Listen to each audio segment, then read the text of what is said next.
morning. Good morning. Welcome to the Community Church of Chapel Hill Unitarian Universalist. I'm Larry Ross, a member of the Worship Associates Ministry here at the church. Whoever you are, whomever you love, however you've arrived at this beloved place, you are welcome here. I would want to especially welcome our guests and newcomers, and if you are a visitor this morning, there's a special note for you, welcome guests and newcomers, on the back of the order of service. As we approach fall, I want to mention a few things to keep in mind. We are masking inside on Sunday mornings as a way of striving to be an inclusive community. After the service, we invite you to gather in two different areas. The courtyard is mask optional for fellowship, and the area behind the Jones building, which includes the porch, the grassy area, and the playground, is a space where masking is mandatory. We are not currently passing the offering basket, so if you want to make a donation, you can place your donation in the offering baskets as you enter or exit the sanctuary. And please turn off or silence any cell phones you have during the service.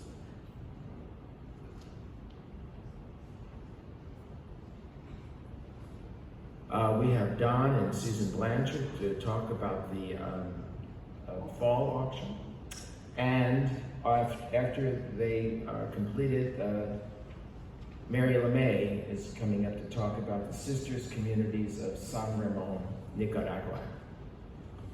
Don and Susan.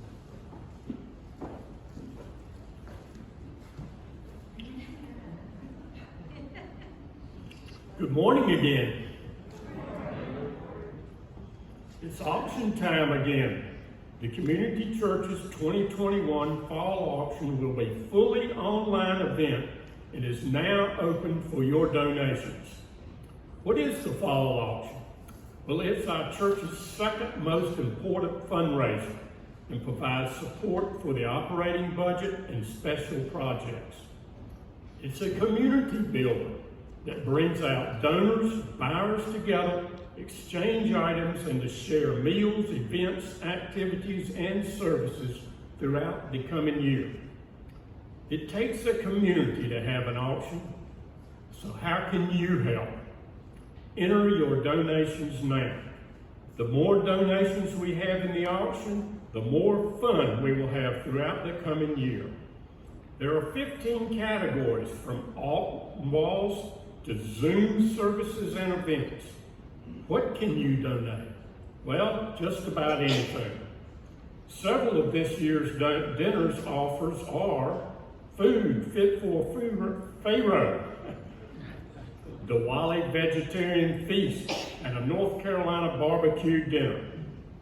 Music events include the return of the Bluegrass Battleships concert and two new musical events, Concert at the Rock and From Penny Lane to Abbey Road.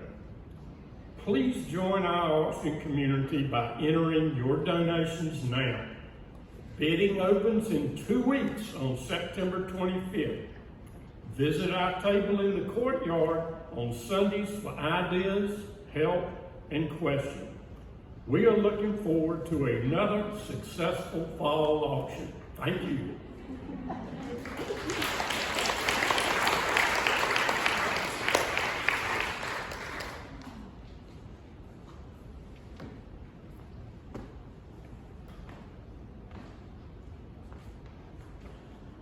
That's a hard act to follow. Good morning. I am Mary LeMay, and I am here to explain why our church has been helping support schools in northern Nicaragua for going on 10 years. Sister Communities of San Ramon has been coordinating these partnerships with rural schools for more than 25 years. The names of our schools in the current 3-year cycle are El Jobo, La Lima, and La Amancia. I have a picture in the display in the courtyard.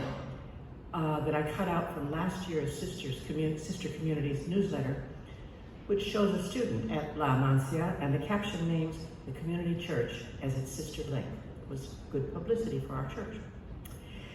Come to the courtyard during coffee hour and see some other photos of our schools and of the kids.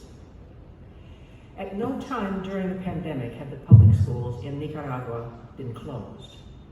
However, some parents have voluntarily pulled their children out of school because most parents feel torn between sending their kids and not sending them. Many families rely on the meal that their children receive as part of their nutrition. These are familiar issues, right? Now, I don't know how our schools spent the money that we sent them last year. Given the pandemic, I'm sure that some of our donation wound up going to sanitation and cleaning supplies. 2 years ago, however, the PTAs decided to invest in structural improvements to their schools, doing roof and floor repair and some fencing. And they stretched our donation by their willingness to provide the labor. In less chaotic years, they have actually bought musical instruments for their kids, a portable sound system, and playground equipment. Nothing like a big box full of soccer balls. Among other benefits, parents and teachers build strong connections within their communities through working together. And this Share the Plate project falls in line with Unitarian Universalist principles as we support our Nicaraguan families, striving to deliver a useful education in safe buildings for their children. If you are paying by check, please write the word sister on the memo line, not just Share the Plate. We need to identify which Share the Plate is involved. And I hope you will continue to be generous in your support. Thank you.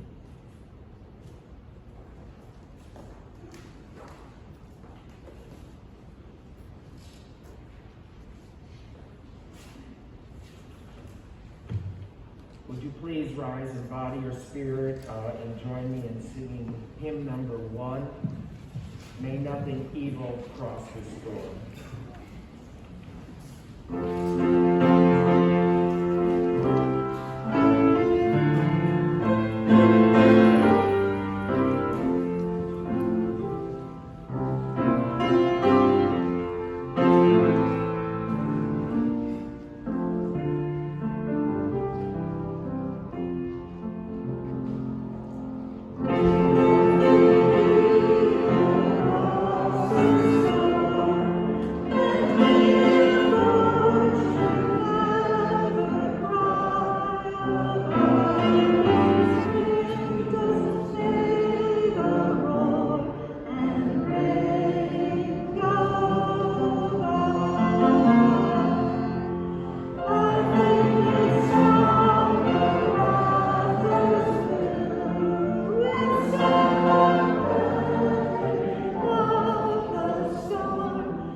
Would you please join me in saying the words for the Chalice Lighting?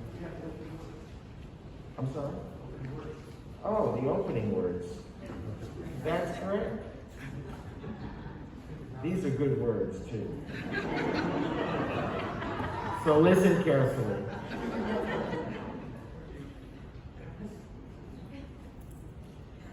These are the words by Tom Shade. My friends, there is a power at work in the universe. It works through human hands, but it is not made by human hands. It is creative, sustaining, and a transforming power, and we can trust that power with our lives.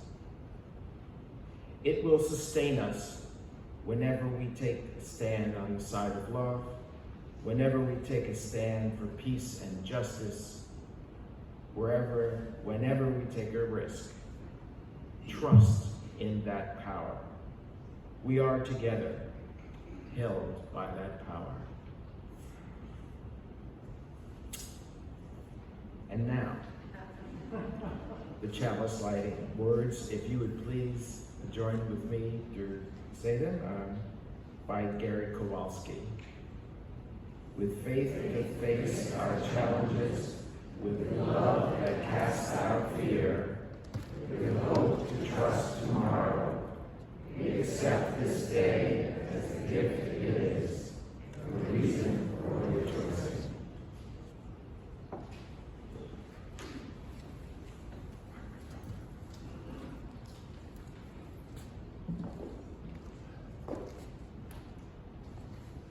I'm going to introduce this song with the words from the composer Mary Chapin Carpenter that I condensed from an interview I saw with her. On the first anniversary of 9/11, WNEW in New York was broadcasting the services from Ground Zero. And in between breaks, they interviewed people who had been there the year prior and asked them to tell their stories. One gentleman was an iron worker who had been one of the first responders and part of the bucket brigade. See, at first they didn't have heavy equipment in there, and they just used buckets. And he was there like everyone else, just using his hands. He worked there on that crew for a long time, every day. And they all felt very strongly in the first few days that they were going to find survivors. But when it became clear that that wasn't going to happen, they also all felt that there were spirits there. As he said, we felt that it was our responsibility to bring these spirits out of this place and allow them to find their way home. And one night after work, he found himself going to Grand Central Terminal, entering under the big clock with those magnificent statues of Hercules, Mercury, and Minerva, and then standing on the platform, as if he had brought all these spirits out with him, and he carried them on his back. And then they left him and caught their trains home. A week after hearing the interview, Mary Chapin Carpenter wrote this song.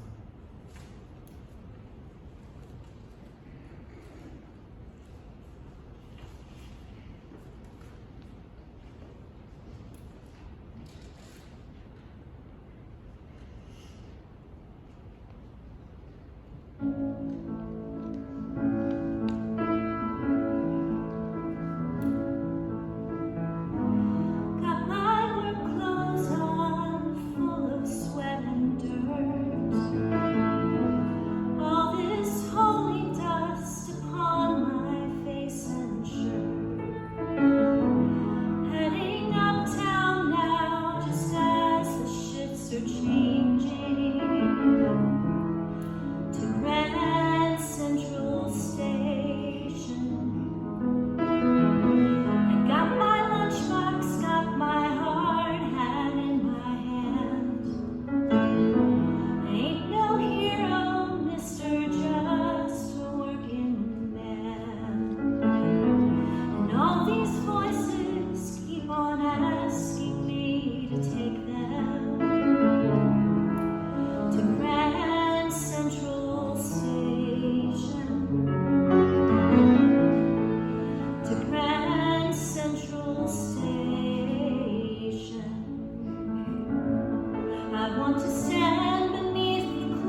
Thank you, Glenn. Thank you, Catherine. Each week we hold a time in our service for the sharing of the joys and the sorrows that we bring with us into this community. It's during this time that we invite you, if you've come with either a significant personal joy or a significant concern, to come forward, place a stone into the bowl, speak into the microphone. We're going to actually stay masked in this area of the sanctuary in keeping with Orange County regulations, and share in a few sentences your joy or your sorrow. Let us enter into this time of tenderness, this time of trust. Are there any joys and sorrows this morning?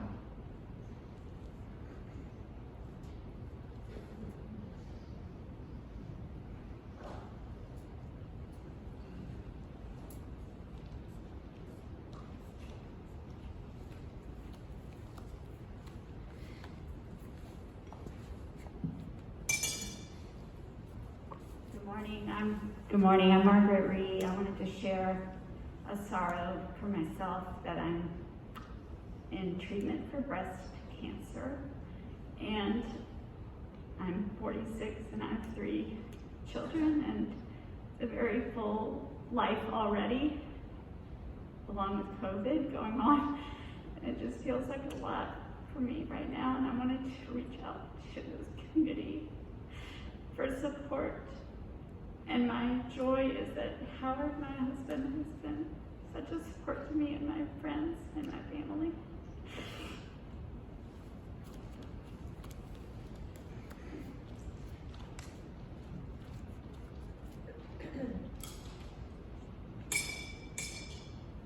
Hi, I'm Krista Westervelt. I have a sorrow and a joy. My sorrow is that my mother passed away this Thursday, September 9th. I wanted to thank everybody for their love and support and prayers and thoughts while she was ill and while she was in hospice.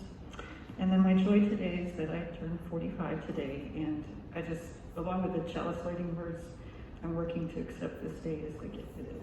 Thank you.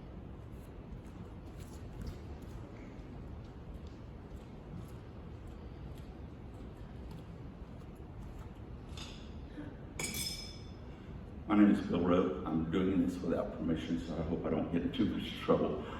My wife, Mary Beth, as y'all know, has had some pretty heavy medical issues, but I'm hoping for joy. She started infusion for her osteoporosis Friday, and tomorrow we take her for a spinal steroid injection, which hopefully has worked in the past for 5 years or so. Hopefully it'll clear up some of her pain.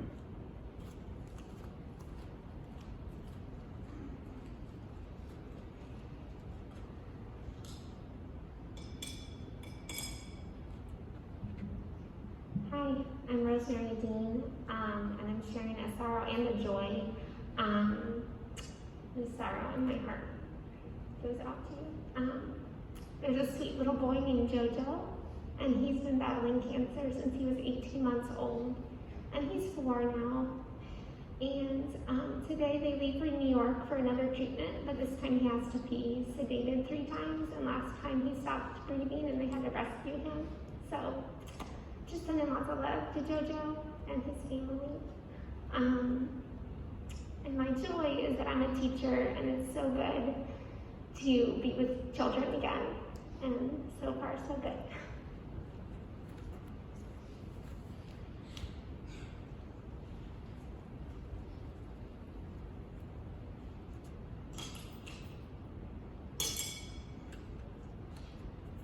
My name is Sue Brewer. There have been lots and lots of memories of 20 years ago we've all heard, but one you may not have heard if you are newer to the church is that the staff of this church in the week after 9/11 got together at lunchtime and all went to Franklin Street to the Mediterranean Deli to show support for a Muslim man and his established business in Chapel Hill. I know this story because Susan Newlist was one of the staff and a good friend of mine. Marion Hirsch was one of those. I do not know if Charlie Cass went, but I'm sure he went in spirit. My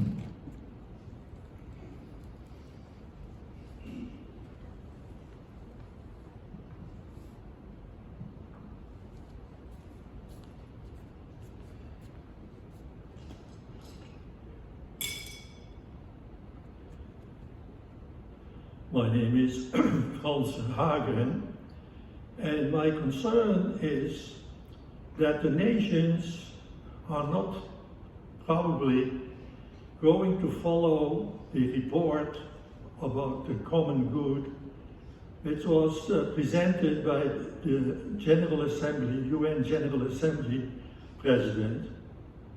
And I hope that the nations might express stronger commitments when they make their statements at the forthcoming UN Climate Conference in November.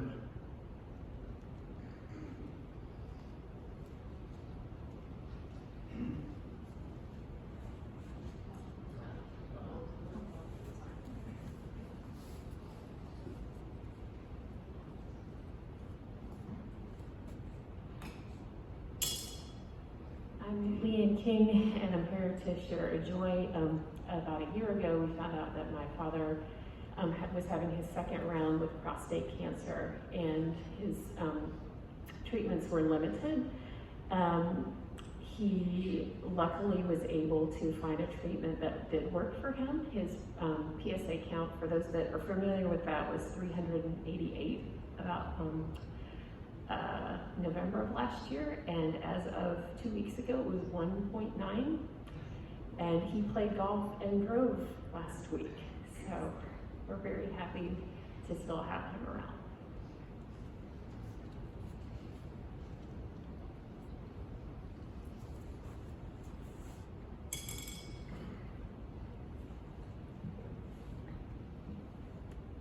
A final stone is placed for all those joys and sorrows that we hold in our hearts that were not spoken this morning. I invite you to join with me in the spirit of prayer and meditation.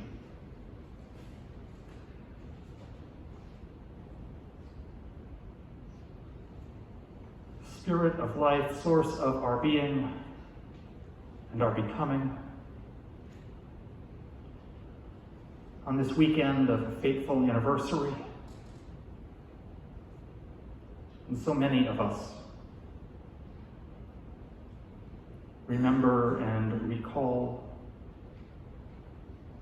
the traumas of 20 years ago, as we as a nation and a world reckon with our response and our lack of response. As we face the trials and tribulations, the hardships, the joys, and the anniversaries of our lives,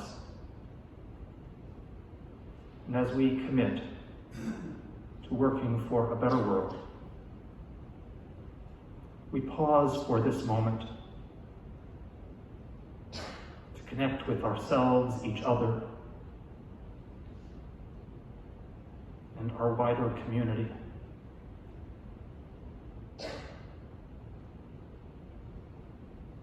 Gracious God,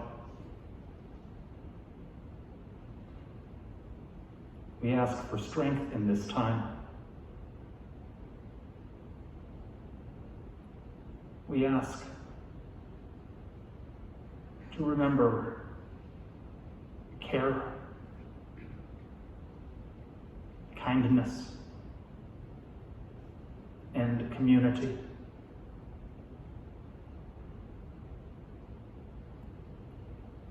Help us to reach out with the comforting word, the warm embrace, and the thoughtful presence.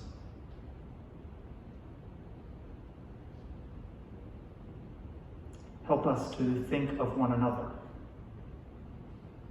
to reach out into our community, into our world, with our passions.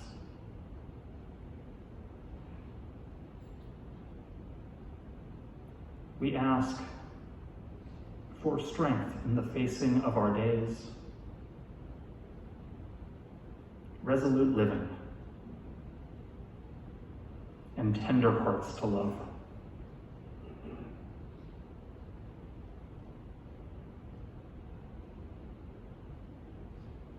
Amidst all of our joys and sorrows, amidst the prayers and the deepest longings of our heart, we pause and hold together a time of silence. Won't you be still with me for a few moments?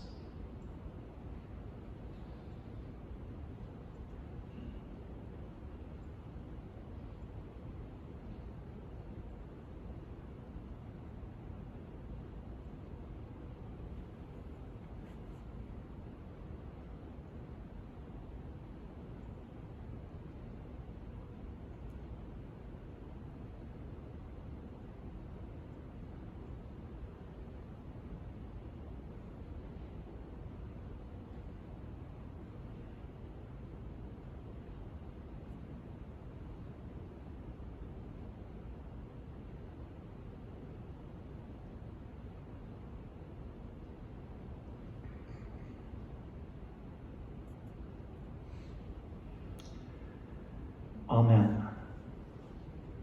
May I be filled with loving kindness. May you be filled with loving kindness. May we be filled with loving kindness. Our meditative hymn, for which we'll remain seated, is number 1031, Filled with Loving Kindness.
reading this morning is by Philip Booth, entitled First Lesson. Lie back, daughter, let your head be tipped back in the cup of my hand. Gently, and I will hold you. Spread your arms wide, lie out on the stream, and look high at the gulls. A dead man's float is face down. You will dive and swim soon enough where the tide water ebbs to the sea. Daughter, believe me, when you tire on the long thrash to your island, lie up and survive. As you float now, where I held you and let go, remember, when fear cramps your heart, what I told you. Lie gently and wide to the light year stars. Lie back, and the sea will hold you.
Oh,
lie back, and the sea will hold you. Back when I was in college, I'm going to share one of those old college stories. I developed an interest in going to loud alternative rock and punk shows in dingy clubs. Fortunately, Portland, Oregon in the 90s had all sorts of that music. And fortunately, one of the city buses that stopped right at the edge of campus also stopped next to my favorite club. Unfortunately, the city buses all stopped running at midnight, and these shows never ended before midnight. Sometimes they were just getting started at midnight. So there was a little calculation that I had to do. I could leave early and miss part or even most of the show. That didn't seem like a good choice. I could pay for a cab, which would double the price of the evening, and I was already spending all the money I had on tickets. That didn't seem like a good choice either. I could walk home. It was a little over 6 miles. Not impossible, but not ideal. Or I could do what I did, which was every time I went to a show, stand outside the club after the show, stick out my thumb, and hope that some generous person leaving would offer me a ride. I decided to get home by asking strangers for rides. Little honesty check. How many of you react to this story with a little anxiety, a little nervousness, a little worry? You'd be like some of my friends in college who said, "You're doing what?" And I remember how I responded to those who told me this seemed dangerous. I would say, "Thank you for caring, but I see the world as mostly full of good and decent and kind and generous people. To be sure, there are dangerous people, but they're rare. I guess I have to trust in my fellow human beings." And by the way, people leaving a punk show are probably in a good mood. I was reminded recently of this period in my life when I read a short and lovely book about faith by the UU minister Daniel Cantor. His book is entitled Faith for the Unbeliever, and Cantor lists trust as one of 4 core aspects of faith that shapes our approach to life. Cantor's chapter on trust is chock full of stories of his travels by bicycle.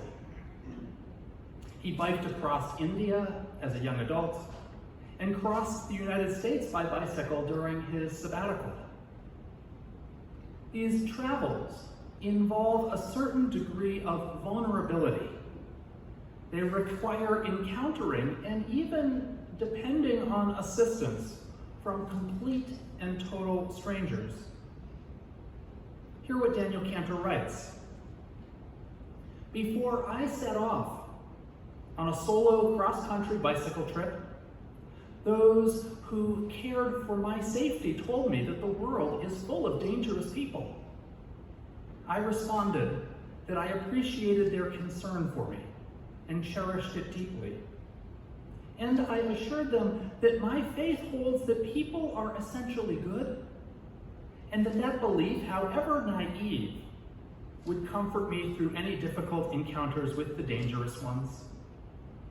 I believed that I could count on the virtue and mercy of many, and forge a connection to those I did not know because I trusted in the world.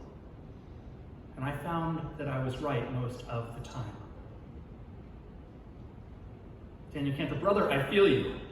I resonated with those words, those ideas, that faith, because they're essentially the same ones that I myself had spoken. so many years earlier. This morning, my sermon is about trust.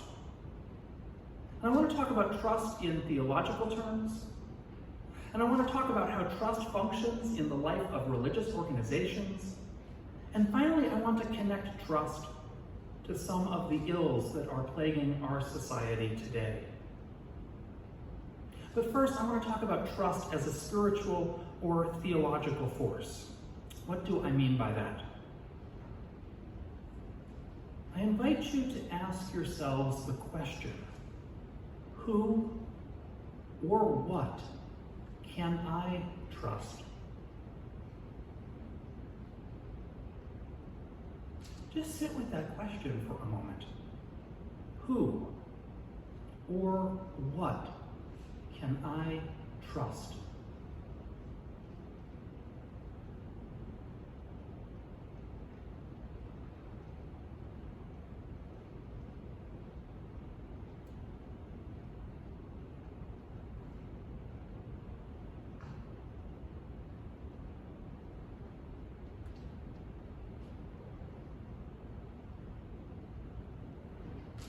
The question, who or what can I trust, is fundamentally about our relationship with the world, with each other, and even with ourselves. Some of us by nature easily trust other people, and others of us by nature are more cautious and suspicious. Some of us, I must say, because of our social location and privilege, it is easier for us to trust, and some of us due to our social location and our experience find that harder to do. Some of us, like my college-age self who got in the car of the first person willing to drive me home, experience being rewarded for trust. And we all know too well, so many others have experienced catastrophic betrayals of trust, so damaging that they leave us distrustful.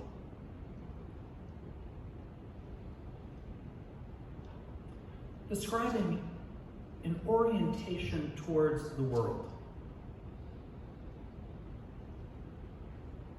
The ability to trust is the basis for a comfortable and open relationship with the world, a sense of grounding and presence. Its opposite is to live fearful, timid, and anxious. One of the big pieces of news in my family this summer is that our daughter learned to ride a bike. We practiced on the track at Phillips Middle School, which boasts long straightaways and nothing to run into.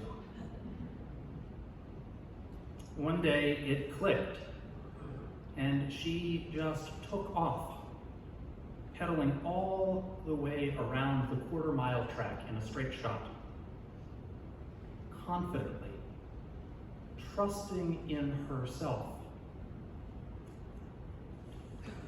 The reading from this morning, the poem First Lesson by Philip Booth, describes that existential trust in the universe using the image of a swimming lesson. Lie back, daughter, let your head be tipped back in the palm of my hand. Gently, and I will hold you. As you float now where I held you, and let go. Remember when fear cramps your heart what I told you. Lie gently and wide to the light year stars, lie back and the sea will hold you. Theologically, trust is foundational to faith. It shapes our relationship with each other, with ourselves, and even with the universe.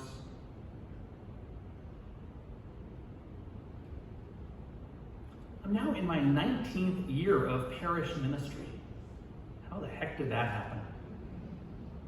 And one of the things that I've learned in the course of ministry is how foundational trust is to the success of ministry and the culture and health of our congregations. And I'm not only talking about trusting the minister. There's also a trust of the staff, trust of the board of trustees. Trust is there in that name. Trust of the treasurer. Trust of committees and volunteers. And the reciprocating trust of leaders, trusting the congregation as a whole. One of the things I really appreciate about being the minister here at Community Church is that the culture of this church tends to be more trusting rather than less trusting.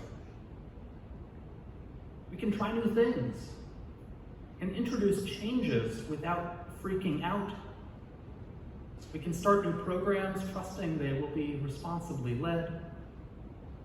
We trust the board to make important decisions. And that trust underlies a lot of the good things, most of the good things that we do all together. There are unfortunately congregations with much lower levels of trust, which is particularly the case in congregations in which the minister or another leader has betrayed trust by misconducting against the church.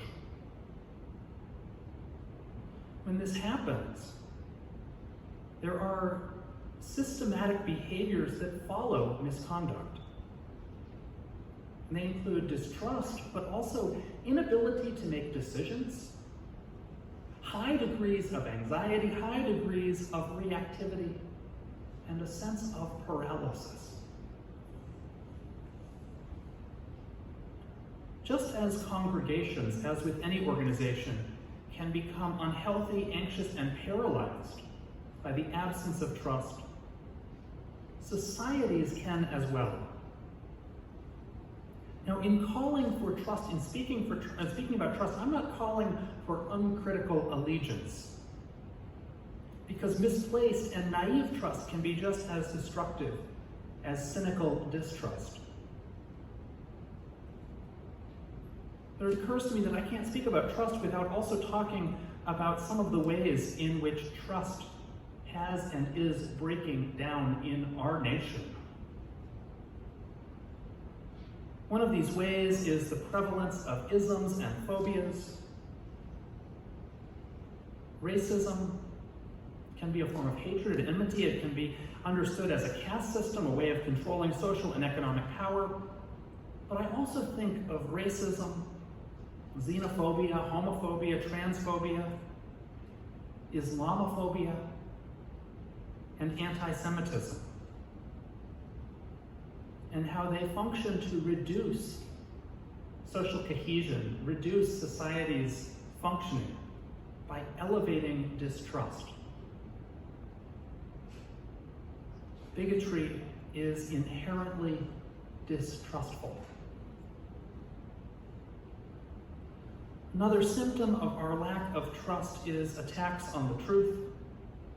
We see this with the rise of disinformation, misinformation, and fake news, with hostility to science and journalism, with conspiracy theories. Attacks against truth are also attacks against trust. And the result of this is that they make us less free. As political scientist Timothy Snyder writes, it's your ability to discern facts that makes you an individual. It's your ability to discern facts that makes you an individual, and it's our collective trust in common knowledge that makes us a society. It is our collective trust in common knowledge that makes us a society.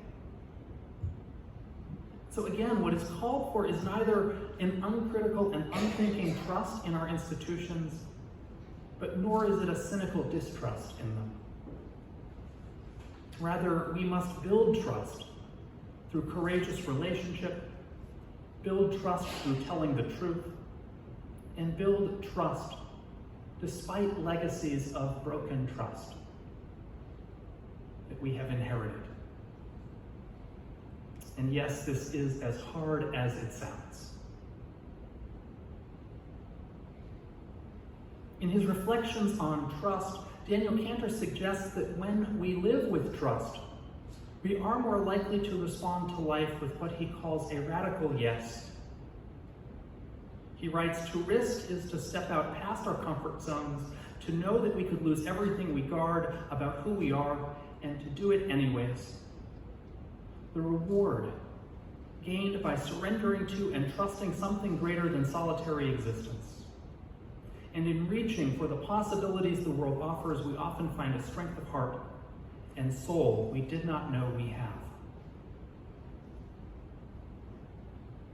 That radical yes to the world is a response, a trusting response to life.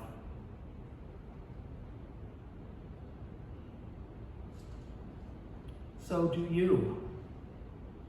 Do you tend to approach the world with more trust or more distrust? Who or what can you trust? How does trust operate in your life? Do you trust yourself? Others? Do you trust that something larger to hold you? How is it that we can promote greater trust in the aftermath of trust being broken? And what is that radical yes calling you to move forward? Calling you to move forward towards, with trust and with courageous living.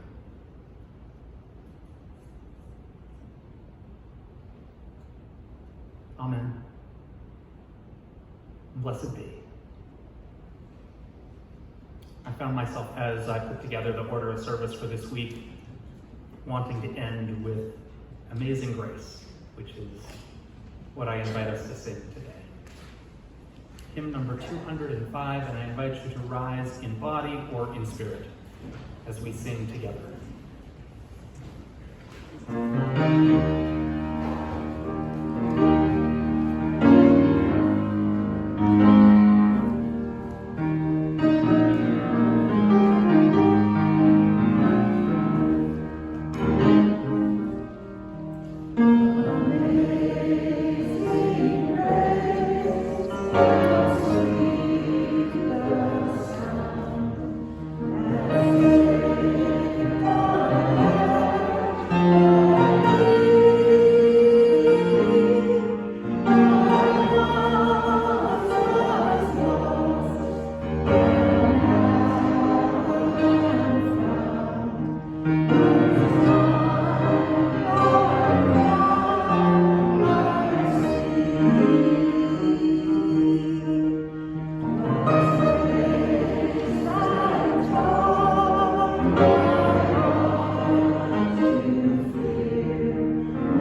please recite the words in the order of service to extinguish the chalice.